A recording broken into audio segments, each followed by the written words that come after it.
everyone. Thanks so much for tuning in. My name is Sarah, and I'm glad that you are all here to join me for class number 7. Last week, you guys practiced framing in your photos, and a couple of you mentioned that it was a little bit harder than some of the previous assignments.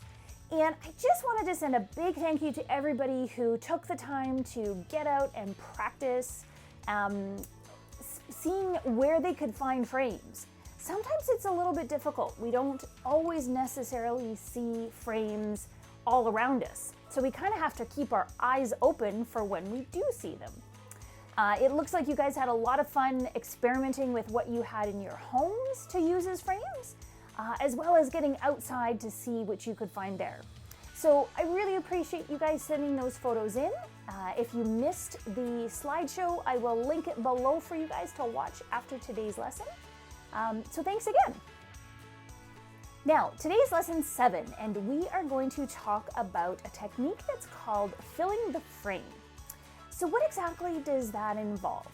Well, when we take our photos and we look through our camera, so if we have our little camera here and we've got our screen, this actually, what's inside of the screen is called a frame. So when we look through our screens, or if you have a camera that has a little viewfinder and you hold your eye up to it, what you see there is what's inside your frame. So a technique that we can use to create interesting and really engaging photos for our viewers is to fill the frame with the subject that we're taking the photo of. So you can use things like lines or colors or shapes. You can use textures. All of these things you can use when you're filling the frame to create an interesting photo. So why don't we take a look at a few examples to see how that looks so you can get a better idea of what filling the frame when we're taking photos looks like. Okay, so here's our first example. Here I have a yellow jug, and I really wanted to highlight just the yellow jug. So what I did was I got closer and I filled the frame with just the jug. So by highlighting the jug, I'm telling the viewer this photo is just about the jug. There's nothing else in the photo. Our next example is what you can do with multiples of the same subject. So here I have a bunch of puzzle pieces, and I really liked how they were all kinds of colors and they were laying on the table. So I decided to take a photo where I filled the frame with the puzzle pieces. And to do that, I had to get a bit closer to the subject to fill the frame with all of the pieces. Our next example is a food example. I really liked this pizza and I wanted to show off all the yumminess of it. So I decided to get as close as I could to the pizza in order to fill the frame with that pizza. So we've got the basil leaves on top, we've got the sauce and the cheese. By getting close to the pizza and filling the frame with just the pizza, what I'm doing is I'm creating a really interesting photo. I'm drawing the viewer into that pizza. Here's an example of 3 subjects. I have 3 perfume bottles. And what I've done is I've filled the frame. So I haven't put anything else in my photo. I just focused in on the 3 perfume bottles. And then I took a photo of the single perfume bottle. So you can see how you can fill the frame with single subjects, and you can also fill the frame with multiple subjects. In each case, what you want to do is get as much of the subject in the frame, so make your photo as much about the subject, and then what happens is the subject becomes larger in the photo, and it tells the viewer that that's what you want them to take a look at. Here's an example of a wall decal that I have in one of my rooms. I really liked how the shadows were coming off of it, so I took a couple of photos, the first one being the single decal. So I got close again because I wanted to just show one of them, and it fills the frame. There's nothing else in this photo that I want you to look at. I just want you to look at the decal. Then I stepped farther back in order to show off all of the decals that are on the wall. So what I did was I moved back in that I'm highlighting all of the decals that I want the viewer to look at. So it creates a more interesting photo. It's more engaging because there's lots of the same thing that the viewer can look at. Here is an example of a rectangle that is part of a piece of artwork that I have on one of my other walls. What I did was I got close again because I wanted to highlight this single rectangle. And I filled the frame as much as I can with the rectangle so that it simplifies the image, and the image, which is the rectangle, becomes larger in the photo. And then when I pull back and I want to show off more of the piece of artwork, what I've done is I've taken a few steps back and I've taken a photo of multiple rectangles and squares. So again, I'm choosing either a single subject or multiple subjects so that I can tell the viewer what I want to highlight and what I want to showcase. Here's another example of a single subject. I have a mailbox, and what I did was again get closer so that I can focus in on just the single subject. It becomes larger in the photo, and therefore the person looking at the photo knows that this photo is all about the mailbox. You can also use filling the frame in an abstract sense. Now, if you guys remember, abstract happens when we have a photo where we may not be able to tell exactly what it is. In this case, these are multiple dials on a computer board that I took a photo of. I really liked how there were all kinds of buttons, and I got close so that I could put all of them in my photo so that the photo is just about the buttons. Now, you can also practice filling the frame with things that are outside, so things maybe in nature.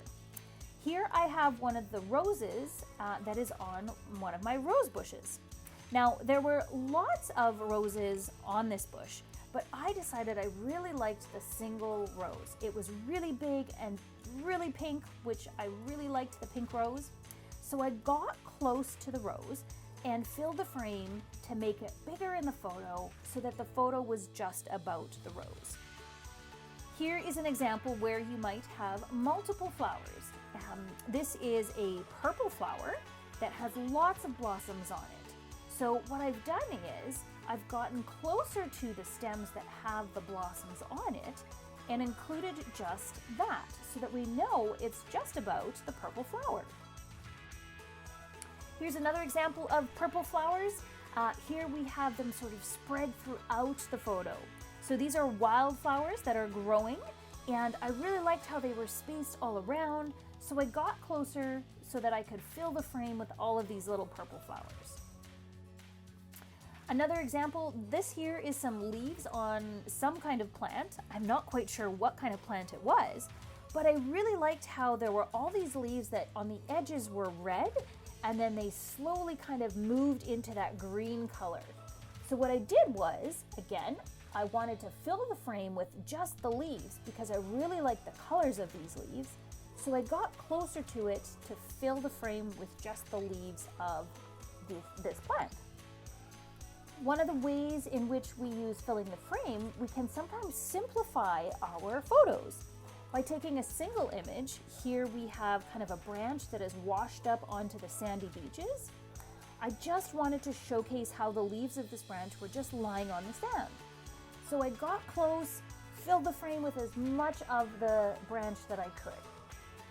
And then on the flip side, here I am in a forest where I wanted to show all of the branches.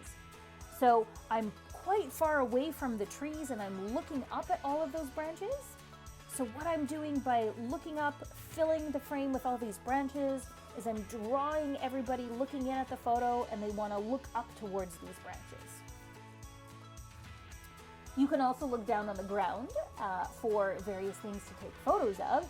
Here are some examples of what happens in the fall when all the leaves fall. I really liked all kind of the different types of leaves, the different colors, but I wanted it to be just about the leaves. So for this photo, I crouched down, I got closer to the leaves and I just incorporated the leaves in my photo. Other things you might find in the forest are mushrooms. Here I have a single one. It was a really cool yellow and white mushroom. So in order for me to make the photo just about the mushroom, I had to get really close to it so that I could fill the frame with just the mushroom. And then I also found a tree branch that had all kinds of mushrooms growing off of it. But because I didn't want to show off the forest, I just wanted to show off the mushrooms, I again had to get really close to them so that I could fill the frame with the mushrooms. Here's an example of what you can do with color. Color is one of those things that we can use to fill our frame. Here was a vine that had some really beautiful red leaves on it, and I wanted the photo to be just kind of about the red leaves in the photo. So there's leaves in the front, the 5 leaves that we can see, but then there's also the red leaves that are behind it. So by just sort of focusing in on the red leaves, the photo becomes almost about the color red. Another example of using color to fill the frame, here I have the leaves on a fall day in the forest.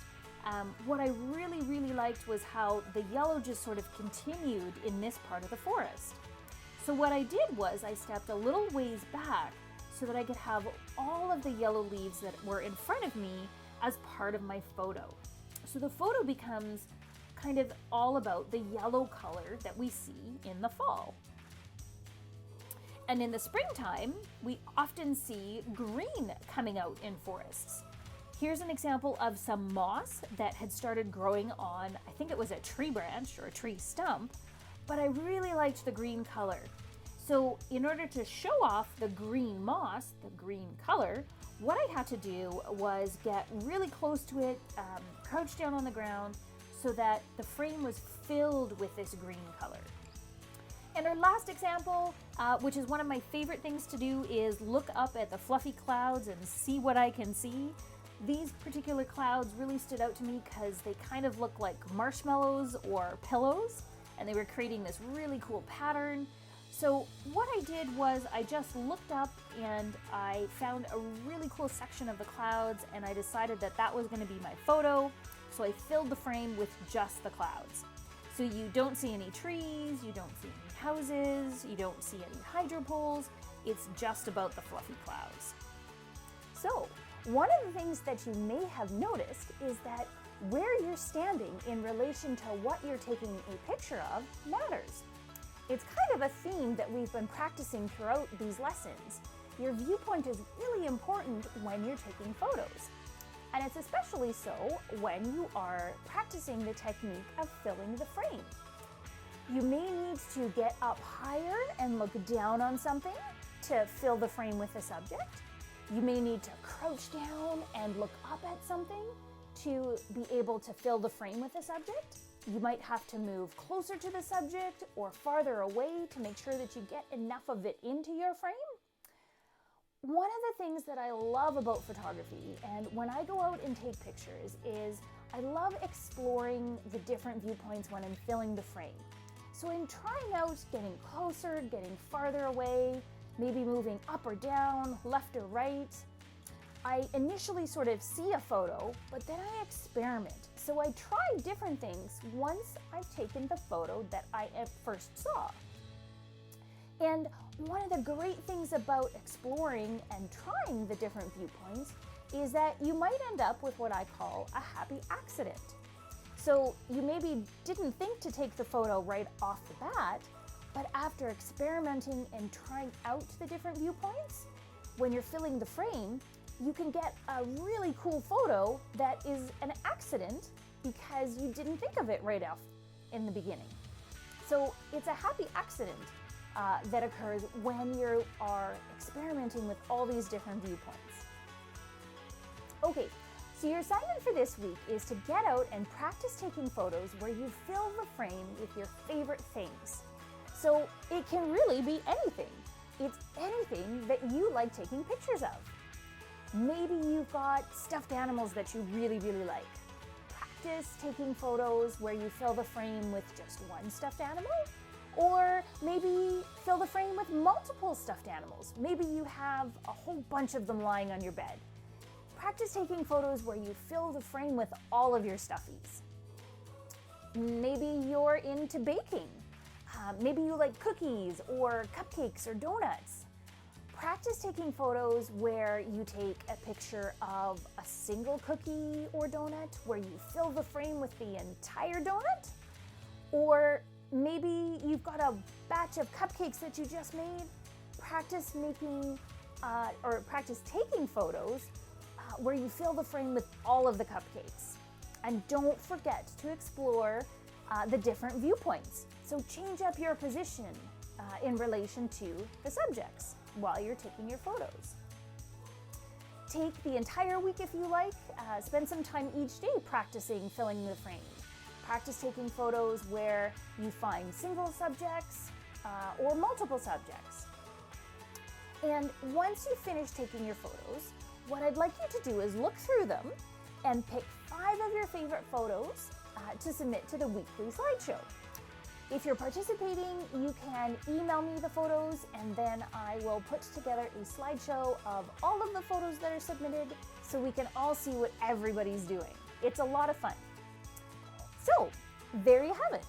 Your assignment this week is to get out and practice and explore taking photos where you fill the frame with your favorite subjects. I hope you guys have a lot of fun. Next week is going to be our last lesson in this series, so we've got one more topic to cover. I really hope that you will join me next week for lesson 8. I hope you have a great week, enjoy taking photos, and we'll see you again soon. Bye everybody, thanks.